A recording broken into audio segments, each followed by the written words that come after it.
하나님 말씀은 역대하 8장 9장 말씀인데 읽는 것은 역대하 8장 1절에서 6절까지만 읽겠습니다. 제 성경은 665페이지입니다. 솔로몬이 여호와의 전과 자기의 궁궐을 20년 동안에 건축하기를 마치고 후람이 솔로몬에게 되돌려준 성읍들을 솔로몬이 건축하여 이스라엘 자손에게 거기에 거주하게 하니라.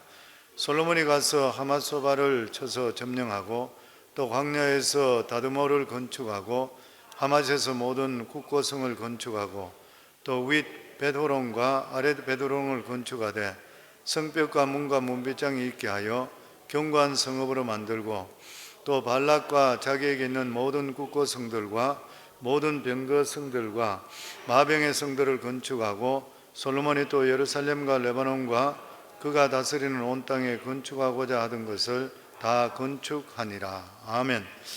몇 주 전에 그 메릴랜드에 있는 베데스다의 그 컨그레셔널 컨트리 클럽에서 그 여자 LPGA 메이저 챔피언십이 있었습니다. 그래서 아마 이 워싱턴 지역 분들이 많이 참석을 많이 했는 것 같아요.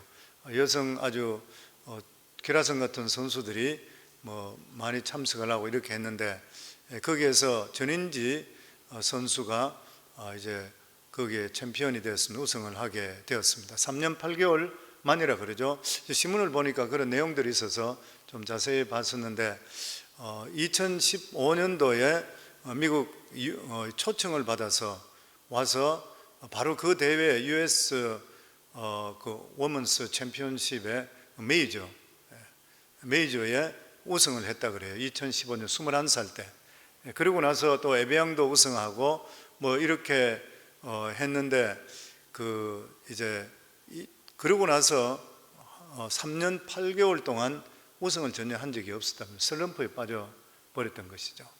그래서 자기 자신을 계속 돌보고 하지만 굉장히 디프레스도 많이 되고 사람들한테 악플도 많이 붙고 여러 가지 이런 일들이 참으로 많이 있었다 그럽니다. 그런데 지난번 그 메이저, 또다시 메이저 되죠. 왜냐하면 선수들이 딴 우승은 많이 하더라도 정말 메이저에서는 우승을 잘 하는 경우들이 적은데 거기에서 또 우승을 했습니다. 그러니까 미국에서 전 LPGA 우승을 4번 했는데 그 중에 3번은 메이저만 우승했다고 그렇게 이야기합니다. 그래서 이렇게 우승함을 통해 자기에게 가장 이때까지 누르고 있던 우승에 대한 이러한 누르고 있던 그것을 벗어나게 되는, 슬럼프에서 벗어나게 되는 거예요. 그래서 눈물까지 흘렸다는 그러한 기사를 본 적이 있었습니다. 운동선수들에게 가장 무서운 것이 뭐냐면 슬럼프죠. 슬럼프에 한 빠지고 나면은 거기서 다시 헤어난다고 하는 것은 보통 힘든 일이 아닌 것입니다. 그런데 어떻게 보면은 우리 인생도 경주라 그랬거든요. 우리 삶도 경주입니다. 그러니까 우리 인생 속에도, 우리 인생 경주에도 가장 무서운 것이 뭐냐면 슬럼프인 것이죠. 살아가는 삶의 의미를 잃어버리는 것이죠. 이렇게 슬럼프에 빠지게 될 때는 어떨 때는 몇 년, 그렇지 않으면 몇십 년의 아까운 세월을 낭비하는 그러한 경우들이 있는 것입니다. 그리고 정말 회복하기가 어려운 그러한 경우들도 생기는 것이에요. 특히나 우리 믿는 사람들에게는 항상 조심해야 될 것이 뭐냐면은 신앙의 슬럼프에 빠지지를 말아야 되는 것이에요. 그런데 우리 자신들을 보면 신앙생활을 하는데도 너무나 자주 흔들리고 그리고 심한 기복에 빠질 때가 참으로 많이 있습니다. 새벽기도 같은 것도 처음에 작정하고 할 때 마음을 굳건해서 한두 달 정도는 나오는데 또 한두 달 정도 지나가면은 매너리즘에 빠져버리고 신앙의 활력을 잃어버리고 시름시름 이러한 신앙생활을 하는 경우들이 너무나 많이 있어요. 그래서 성도들 중에 영적으로 충만하지 못한 이러한 분들은 보면 대부분들이 보면 예배나 이런 데 대해서 작정하고 나오는 이런 것을 빠지기 시작하면서부터 자기 삶 속에 신앙의 슬럼프가 오는 것을 볼 수가 있게 되는 것입니다. 우리 성도님들은 어떻습니까? 슬럼프에 빠져본 적이 없는가요? 아니면 계속적으로 반복하고 있는 것인가요? 인간은 굉장히 변덕스럽고 까다롭다 그래요. 그 인간의 욕망이나 내면 세계는 우리가 생각하는 것보다 훨씬 더 복잡하고 예민하다 그래요. 자기 생각으로 상대편을 판단해서는 절대 안 된다 그래요. 그리고 어떤 이 공식이 없다 그럽니다. 우리 인간에게는 공식이 없다. 사람마다 감정이 다 틀리고 생각이 다 틀리고 어떤 예민함이 다 틀리다 그래요. 그래서 우리가 한순간의 결심이든지 아니면 혹은 분위기를 바꾼다는 것은 우리 힘으로선 지속적으로 해내기가 너무나도 힘든 것이에요. 그런데 성경은 우리 신앙에 올라갔다 내려갔다 하지 않고 지속적으로 힘을 얻을 수 있는 그런 방법을 제시하고 있습니다. 그것이 뭐냐면 지속적으로 하나님 말씀을 공급받는, 딴 방법이 없는 것이에요. 왕도는 절대로 없습니다. 하나님 말씀과 기도 외에는 다른 방법이 우리 삶 속에 없는 것이에요. 그래서 우리가 일 중심적으로 살든지 성공을 목표로 사는 그러한 일, 계속적으로 달려가는 것, 그러면서 계속적으로 지속적으로 하나님 말씀을 먹으면 괜찮지만 만약에 먹지 못하게 될 때는 우리 속에 공허함이 오기 시작하고 그리고 영적으로 슬픔에 빠지기 쉬운 것이에요. 그래서 우리가 일을 하고 무슨 성공 지향적인 삶을 살더라도 끊임없이 하나님 말씀 지향적으로 말씀 중심, 예배 중심 이렇게 우리가 계속 달려가게 될 때는 우리 속에 들어있는 영적 노폐물을 하나님의 주시는 말씀과 성령을 통해 우리 속에 깨끗이 치워지기를 시작하는 것이에요. 그래서 우리가 계속적으로 영적으로 충만한 삶을 살아갈 수 있게 되는 것입니다. 그리고 이렇게 돼야지 우리에게 미래를 향해서 계속적으로 전진해 나갈 수가 있게 되는 것입니다. 만약 그렇지 않고 하나님 말씀을 붙들지 않고 일에만 붙들려든지 아니면 성공적으로 뭔가 잘 돼 간다고 생각해서 그런 과정에서 계속 붙들다 보면 어느 순간에 나에게 권태와 공허망을 나타나게 되고 그것을 극복하지 못하게 되면 겉으로는 인생이 괜찮은 것 같은데 안으로는 완전히 실패한 인생이 될 수가 있다고 하는 것이에요. 오늘 읽은 이 역대하 8장 그리고 9장을 읽지 않았으면 전체 8, 9장은 솔로몬을 봐서는 인생 최고의 절정기입니다. 하나님의 성전을 짓고 그리고 헌당을 하고 솔로몬의 삶 중에 가장 절정인 그러한 기간, 솔로몬이 40년 동안 통치를 했는데 최고의 절정의 기간들이었습니다. 솔로몬은 성전을 짓고 나서 이 세상에 복이라는 복은 다 받았던 그런 사람이에요. 당대 최고 지혜자라는 그런 명성을 가지게 돼서 전 세계 사람들이 상담하러 다 왔던 것이에요. 시바 여행까지도 오고 수많은 사람들이 찾아왔던 것이에요. 그런 것을 통해서 엄청난 부귀영화를 누렸습니다. 솔로몬은 상아와 금으로 만든 보좌에 앉아 있었어요. 상아로 만들고 거기다 금을 입혔습니다. 그리고 순금으로 만든 금방패, 그러니까 그때 자기가 누렸던 부귀영화의 극치는 말로 할 수 없던 것이에요. 그런데 솔로몬은 이러한 영광의 극치에서 길을 잃어버렸습니다. 결국 솔로몬 시내는 이스라엘의 최고 전성기이지만 역사적으로 이스라엘의 가장 불행한 시대가 되는 거예요. 하나님의 백성들에게 부흥은 너무나도 중요합니다. 우리가 부흥이 있어야 돼요. 부흥은 하나님과 하나님 백성이 하나로 연결되는 시점이 부흥입니다. 우리 속에서 하나님의 부흥이 연결되는 순간부터 하나님 복이 우리 속에 끊임없이 오게 되어 있는 것이에요. 그렇기 때문에 하나님 백성들에게 가장 중요한 것은 뭐냐면 물질의 복이 아니라 영적인 부흥인 것이에요. 하나님 백성이 오직 하나님과 말씀과 기도를 통해서 성령 충만함을 생명같이 사모하게 될 때에 하나님과 하나님 백성 사이에 장애물이 없어지는 것이에요. 장애물이 없어질 때에 하나님께서 우리 삶 속에 하나님의 축복이 진짜 통로를 통해 끊임없이 우리 속에 들어오게 되어 있는 것이고, 그리고 우리가 말씀으로 충만하게 되고 영적으로 기쁨이 우리 속에 넘치게 되어 있는 것이에요. 그런데 이러한 부흥의 때의 가장 특징이 뭐냐면은 시대를 볼 때에 위대한 설교가 있었어 합니다. 위대한 설교가 있었다 그래요. 부흥의 때는 항상 위대한 설교 때라 그래요. 그래서 영국도 부흥될 때는 요한 웨슬레 같이 조지 위필더 같은 정말 위대한 부흥사들이죠. 말씀이 넘쳤던 것이요. 미국도 마찬가지로 무디 목사님, 조나탄 에드워즈 목사님, 그리고 찰스 피니 같은 이러한 사람들 말씀이 넘치게 됐던 것이요. 그래서 요엘 선지자도 이렇게 말했습니다. 요엘서 2장 29절에 보면 그 후에 내가 내 영을 만민에게 부어주리니 너희 자녀들이 장래 일을 말할 것이며 너희 늙은이는 꿈을 꾸며 너희 젊은이는 이상을 볼 것이며 하나님께서 이스라엘에게 부흥을 주실 때는 폭발적인 말씀의 부흥이 일어나게 되었는 것이요. 우리들도 마찬가지입니다. 내 속에 하나님 말씀이 막 들어오기 시작하고 들리기 시작할 때 내가 인생의 최고의 부흥기를 맞이하게 되어 있는 것이요. 그러면 노인이든지 젊은이나 남자나 여자 할 것 없이 모든 백성들이 활기찬 인생을 살아가게 되어 있는 것이에요. 또한 하나님께서는 이것과 마찬가지로 물질의 풍족함과 지혜와 부유함을 같이 주죠. 왜냐하면 하나님의 성령 우리 속에 함께 할 때는 우리 속에 지혜는 반드시 따라오게 되었습니다. 그리고 영혼이 잘 될 때는 우리 삶 속에 부유도 따라오게 되어 있다고 하는 것이에요. 그리고 세상적으로 성공하게 되어 있습니다. 권력도 갖게 되어 있고 지위도 갖게 되어 있고 이런 복이 따라오게 되어 있는 것이에요. 그 이런 복들이 계속적으로 몇 년만 지속된다 그러면은 복이란 복은 다 받는 것이에요. 그런데 이스라엘에는 수십 년 동안 이런 일이 났습니다. 대단했던 것이죠. 말할 수 없는 것이죠. 이러한 복된 소식이 이스라엘뿐만 아니라 다른 민족들에게 퍼져나가게 됐습니다. 그래서 솔로몬 때 이스라엘 백성들은 최고의 황금기였어요.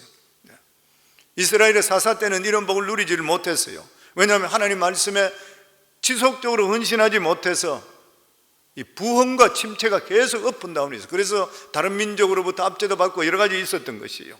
그런데 다윗이 등장해서 통일왕국을 이루면서 패턴이 완전히 바뀌어버렸습니다. 하나님께서는 다윗을 보시고 나서 이스라엘 백성 전체를 복을 주는 거예요.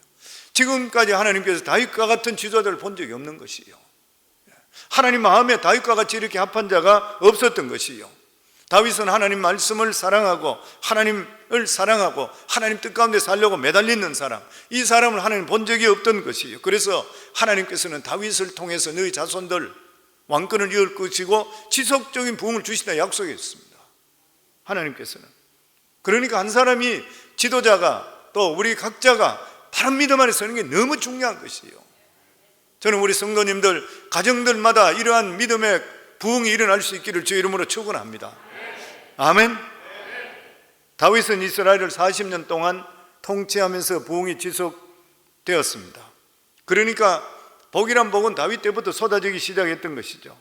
거기다 솔로몬이 성전까지 지었던 것이죠. 그러니까 이스라엘의 최고 황금 축복기인 것이요. 그래서 솔로몬 때는 이스라엘 사람 중에는 거지도 없고 노예도 없었다고 그랬어요. 얼마나 잘 살았는지. 그리고 이스라엘 백성들도 모두 다가 지도자지 밑에 막리를 하는 사람이 없었다 그래요. 전부 외국 사람들이라서 노예가고 다 그랬다 그래요. 너무 잘 살았던 것이요. 우리들도 마찬가지로 세상 풍조를 좁지 아니하고 하나님 말씀을 지속적으로 쫓게 될 때는 솔로몬이 주셨던 이러한 복이 오늘도 임할 줄을 믿습니다. 아멘. 그런데 이러한 지속적인 복을 우리가 잘 누리지 못하는 그러한 이유가 뭐냐면은 그 적이 어디 있냐면 우리 안에 들어있는 것이에요. 저희들 안에 들어있습니다. 우리는 자꾸 세속적이에요. 세속적으로 자꾸만 흐르는 것이에요. 그리고 새로운 것을 자꾸만 찾는 것이에요. 뭔가 새로운 것이 있어요. 교회도 마찬가지입니다. 교회도 성도님 하나님 말씀과 기도에 딴 길이 없어요.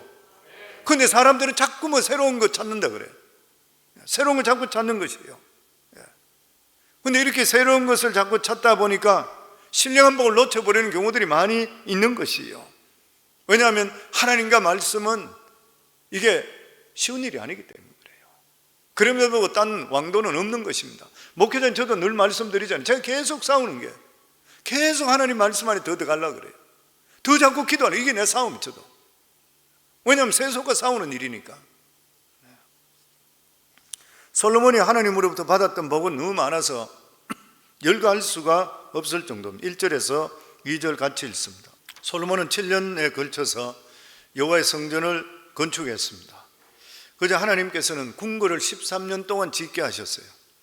솔로몬이 하나님의 집을 지어 드리게 되니까 하나님께서 솔로몬의 집을 지어 주셨는 것이에요.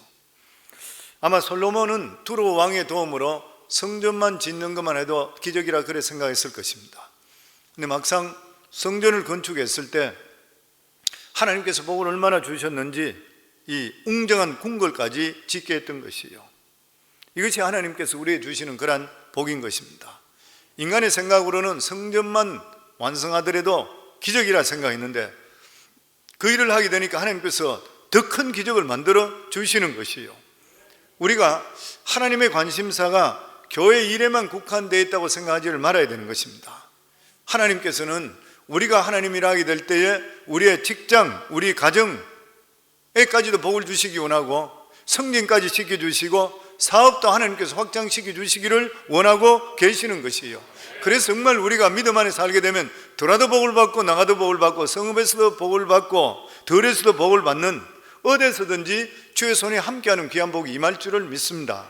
이러한 귀한 복이 우리 성도님께 임하기를 주 이름으로 축원합니다. 하나님은 또 솔로몬에게 국방도 튼튼하게 했습니다. 우리 2절 말씀 같이 한번 읽습니다. 후람이 솔로몬에게 되돌려 준 성읍들을 솔로몬이 건축하여 이스라엘 자손에게 거기서 거주하게 하니라. 이 솔로몬은 두로 왕 후람이 성전을 짓는데 많은 도움을 줬기 때문에 고맙게 여겨서 두로와 가까운 지역에 성읍 20개를 선물로 주었던 것이에요. 그런데 이 두로 왕이 그것을 보고 별로 쓸모없는 성이다 이렇게 해서 도로 돌려줘 버렸던 거예요. 그런데 실제적으로 솔로몬이 하나님의 주신 땅은 함부로 줄 수가 없습니다. 왜냐하면 그 땅이 자기 땅이 아니기 때문인 것이죠. 그런데 이 후람이 마침 그 가치를 모르고 나서 솔로몬에게 다시 돌려주었습니다. 얼마나 감사한 일인지 모르는 것이에요. 우리들도 이 세상에 살다 보면 하나님께서 나에게 주신 복인데도 불구하고 가치를 모르고 남들에게 넘겨줄 때가 있는 것이에요. 그런데 상대편이 가치를 모르고 우리에게 다시 돌려줄 때가 실제적으로 있어요. 더 세월이 살다 보면 얼마나 감사한 일인지 모르는 것이에요. 솔로몬은 이 두로 왕이 돌려준 그 땅을 받자마자 그곳에다가 성을 지어서 이스라엘 백성들이 살게 했습니다. 우리 3절에서 6절입니다. 솔로몬이 가서 하맛소바를 쳐서 점령하고 또 광야의 다두모를 건축하고 하맛에서 모든 국고성을 건축하고 또 윗 베호론과 아랫 베호론을 건축하되 성벽과 문과 문빗장이 있게 하여 견고한 성읍으로 만들고 또 발랄과 자기에게 있는 모든 국고성들과 모든 병거성들과 마병의 성들을 건축하고 솔로몬이 또 예루살렘과 레바논과 그가 다스리는 온 땅에 건축하고자 하던 것을 다 건축하니라. 솔로몬은 다윗과 같이 전쟁을 많이 할 필요가 없었습니다. 왜냐하면 다윗이 거의 다 평정 다 시켜버렸어요. 그런데도 솔로몬은 말을 많이 사서 마병을 많이 만들고 유사시를 생각해서 이 곡식을 전투 식량을 쌓아놓을 수 있는 이 국고성을 많이 세웠습니다. 물론 이렇게 하지 않아도 하나님께서 전쟁이 일어나게 안 해주시겠지만 준비를 더 하게 되면 안심하게 되는 것은 사실인 것이죠. 그런데 인간에게는 참 이상한 것이, 마음이 간사한 것이 조금이라도 안심되고 안정되면 기도가 소홀해집니다. 하나님께 매달리는 것이 소홀해지기 시작합니다. 살만하고 배짱이 편해지고 모든 것이 좋아지고 내가 이 정도 됐다 이래 생각하면 그때부터 내가 영적으로 좀 나태해지기 시작하는 것이에요. 참 신기한 일이죠. 이거는 누구나 할 것 없이 일어나는 그런 현상인 것이에요. 평안할 때 기도하면 좋은데 어리석은 인간들은, 우리 인간이 하나님이 복을 주시면 주실수록 더 인간적인 생각을 해요.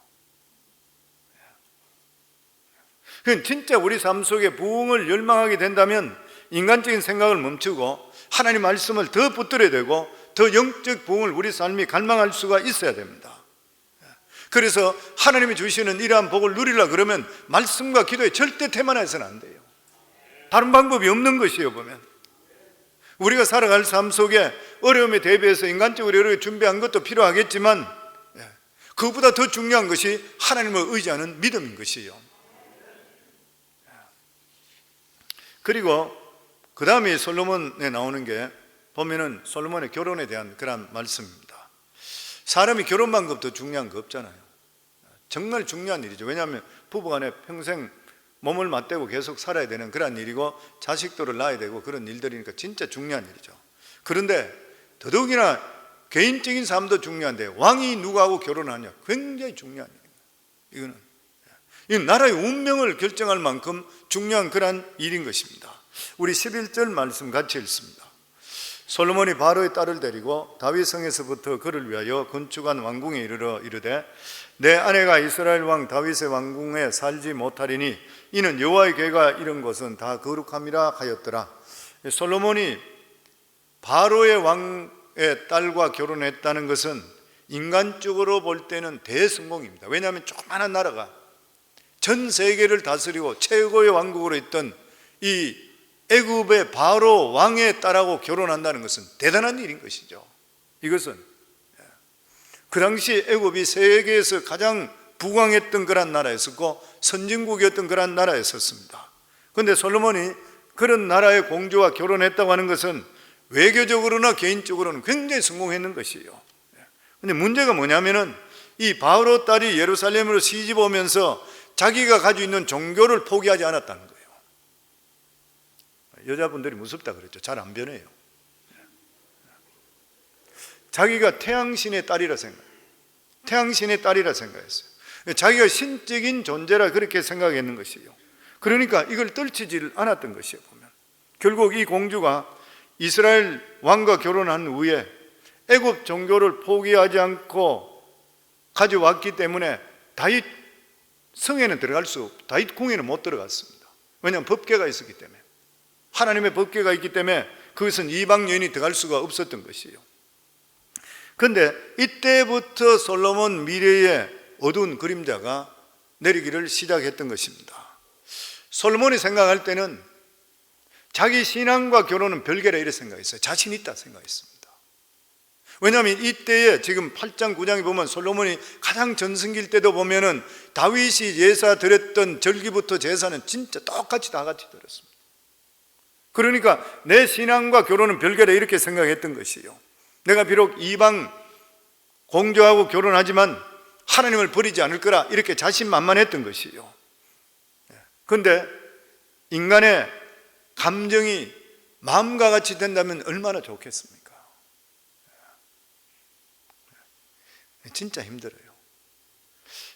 머리로서는 안 된다고 하는데 몸은 이미 움직이는 것이에요. 그래서 그런 말이 있습니다. 지성이 감정을 이기는 거는極히 드물다요. 지성이 감정을 못 이긴대요. 그래서 요셉이 위대한 거예요.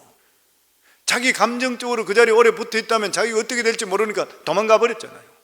대단한 그런 일인 것이죠. 보면 나중에 솔로몬은 많은 이방 공주와 결혼해서 외교적으로는 엄청난 승리를 거뒀습니다. 왜냐하면 전부 나라들 같이 다 협약을 다 맺고 우방이 다 됐고 다 됐던 것이에요.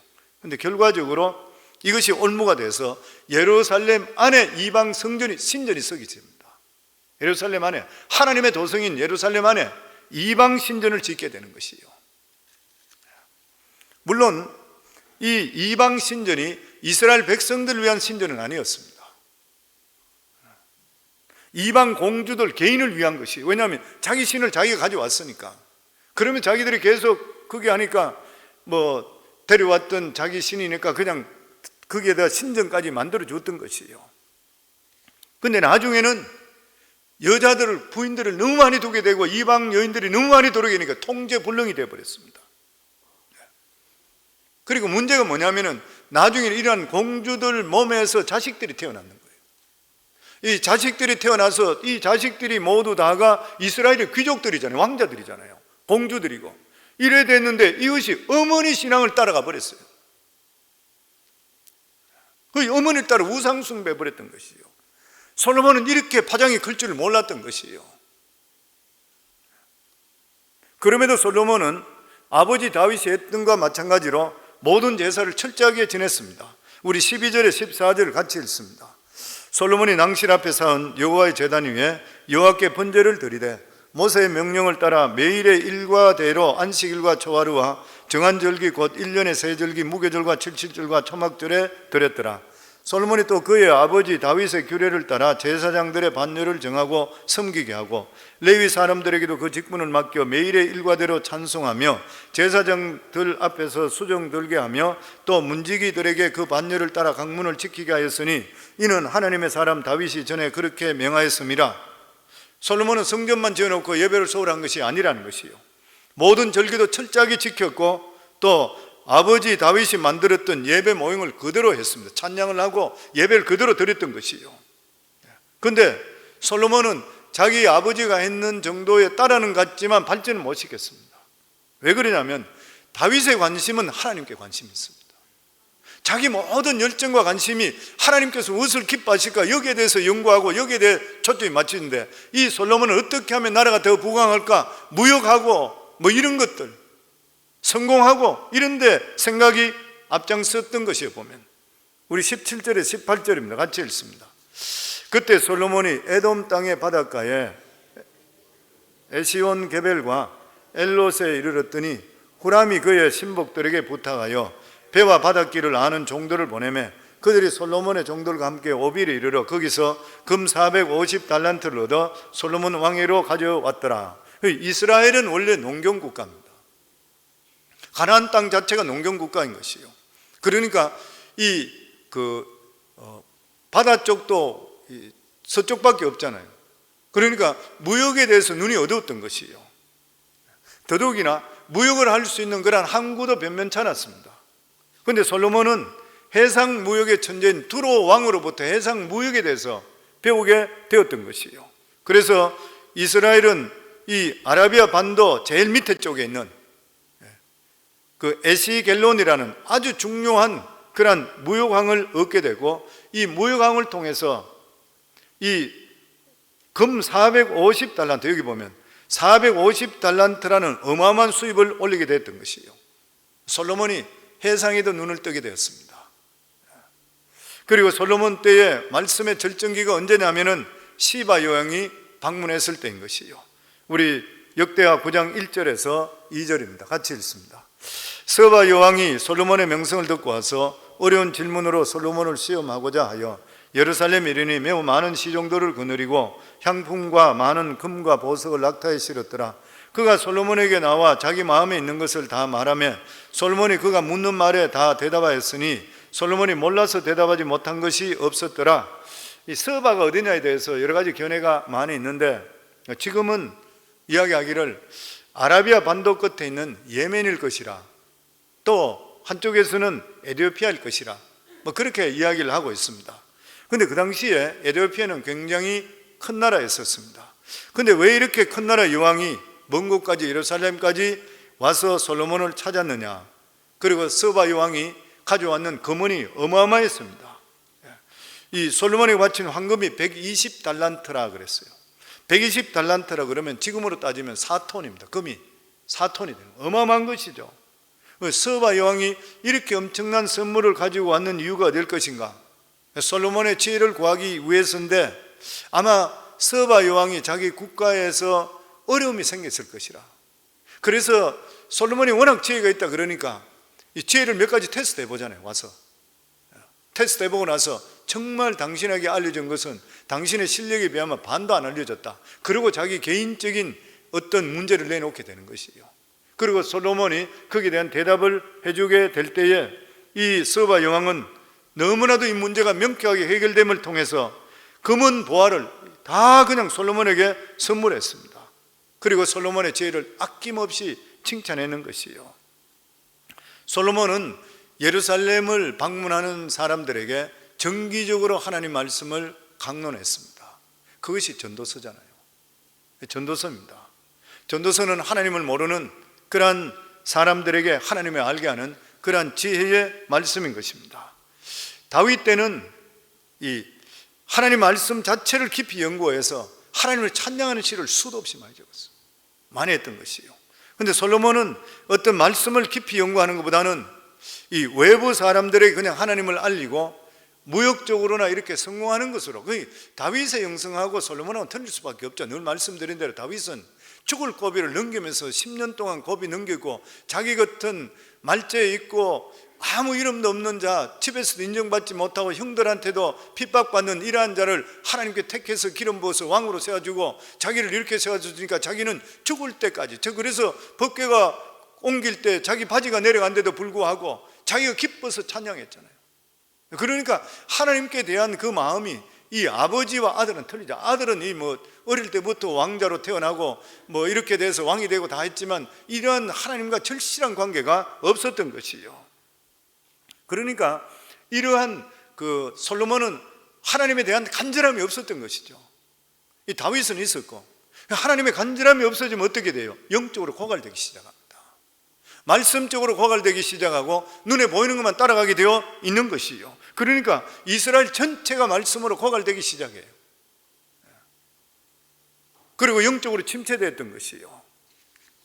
그래서 어떤 분은 그렇게 이야기를 하는 것을 적혀 있는 게 봤습니다. 오늘날 한국 교회가 솔로몬식 부흥과 축복을 지향하고 있다.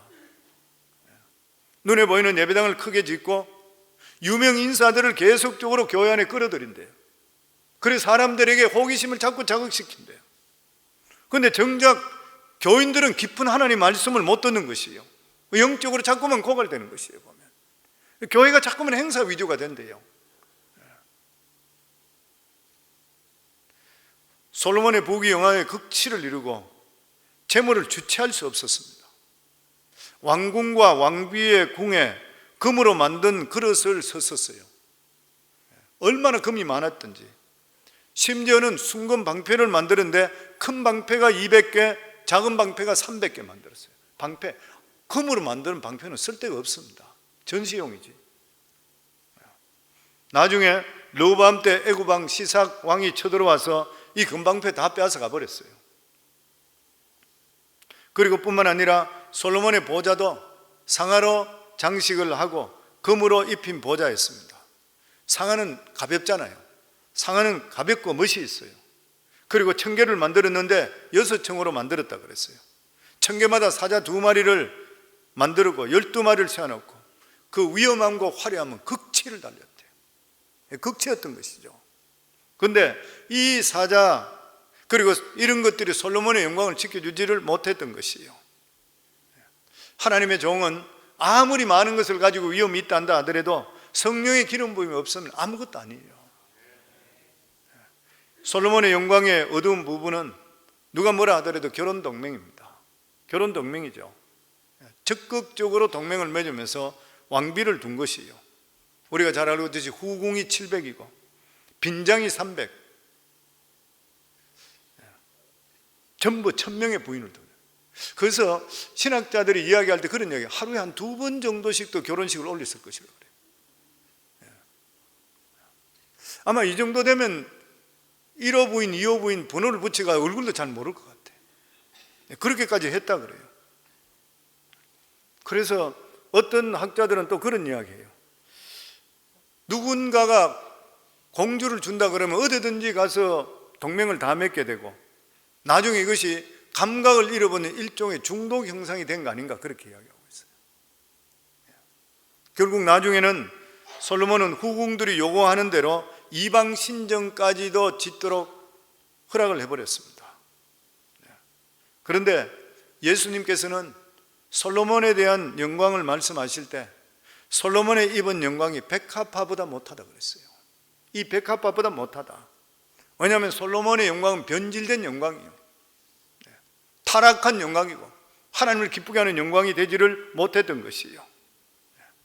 이스라엘을 부흥시킨 사람도 솔로몬이지만 끝까지 하나님 말씀을 붙들지 못해서 축복의 절정에서 길을 잃어버리고 타락의 길로 떨어뜨렸던 장본인도 솔로몬입니다. 그래서 열왕기상 11장 쭉 한번 읽어봐야 되는데 거기 다 나와 있어요. 1장 1절에 13절까지 솔로몬이 어떻게 됐는가. 하나님께서 솔로몬에게 이방 여인을 데려온 데 대해서 신랄하게 하나님께서 말씀하십니다. 그리고 우상 섬기는 데 대해서. 그런데 하나님께서 열왕기상 11장 9절에 보면은 2분이나 하나님 나타나셨습니다. 솔로몬에게 2분이나 나타나서 말씀을 주시고 꾸짖은데도 불구하고 솔로몬은 전혀 감이 없었어요. 우리가 영적으로 완전히 바닥을 치게 되면 하나님께서 말씀하시도 감이 전혀 없습니다. 솔로몬이 감을 완전히 잃어버렸던 것이에요. 하나님께 2분이나 나타나셔서 하나님께서 이방 여인과 우상 숭배와 하나님 말씀에 떠난 것에 대해서 말씀했는데도 불구하고 솔로몬이 반응이 전혀 없었습니다. 그런데 이것이 솔로몬뿐만 아니라 누구에게 우리에게도 임할 수 있다는, 이룰 수 있을 가능성이 있다고 하는 것이에요. 처음에는 은혜 받고 축복의 길을 가다가 나중에는 복의 교서 길을 잃어버리는 거예요. 모든 게 잘 되고 할 때 복을 받으면서 길을 잃어버리는 것이에요. 우리가 끝까지 하나님 말씀의 길을 가지 못하는 것은 하나님 말씀과 기도가 우리 삶 속에 살리는 것인데, 이거 말고 다른 방법으로 편하게 아니면 재밌게 뭘 할 수 있나 자꾸 찾다 문제가 되는 것이에요. 그러나 우리의 영혼을 살리는 것은 하나님 말씀과 기도밖에 없습니다. 세상 기웃거리지 말아야 돼요. 재밌는 거 자꾸 찾지 말아야 되는 것이에요. 끝까지 하나님 말씀 붙들고 미끄러지지 않기를 주의 이름으로 축원합니다. 이게 우리가 살고 자손이 사는 것이에요. 그리고 우리 복을 누릴 수 있는, 장구하게 누릴 수 있는 그러한 유일한 길이라고 믿으시기를 주의 이름으로 축원합니다.